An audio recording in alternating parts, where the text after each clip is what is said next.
So let's be honest. How many of you would have actually believed me if I told you that this movie was a remake of The Iron Giant?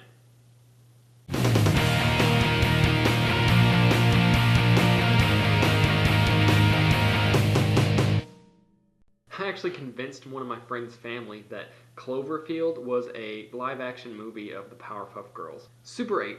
J.J. Abrams' homage to iconic films of the 70s and 80s that made him, myself, and many others like me the people we are today. Now, I've been excited for this movie ever since I saw the first teaser, and I've been wondering what it was the entire time. And unfortunately, a day before I got to watch the movie, it was ruined for me.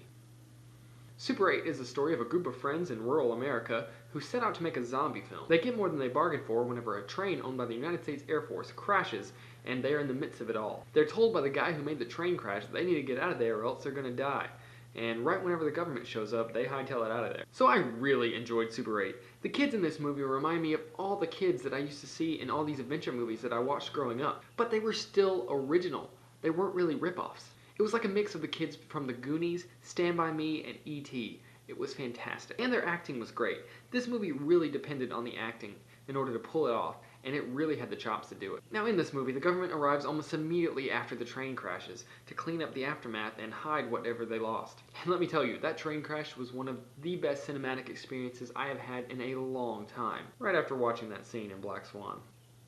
So the kids were great in this movie, and the cinematography was amazing. I felt so nostalgic when I watched this film, I just wanted to go home and take out all my old movies and just watch them just for fun. And the music was phenomenal as well. It really set the tone for the movie, and that was something it really needed. Now, unfortunately, the marketing of this movie probably really hurt it financially. However, I think it was a really good idea on my part because I really liked not knowing what was going to happen. Movie trailers today just give away way too much stuff, and this one just didn't, and it was really enjoyable to watch something and not be able to tell what was going to happen or know what was really going on. Now, the only problem I actually have with this movie is that it was a little too loud. Not for me, but other people in the audience weren't really enjoying it, and they were kind of getting upset with it. It seemed like Steven Spielberg was trying to outdo Close Encounters of the Third Kind, which, by the way, is the loudest film in history. Nevertheless, Super 8 is a ton of fun and a complete thrill ride the entire time. I really can't wait to buy it when it comes out on DVD, and I'm going to give it 5 out of 5 stars.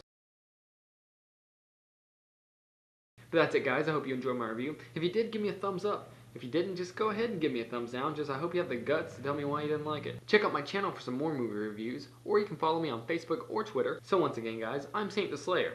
Enjoy your movie.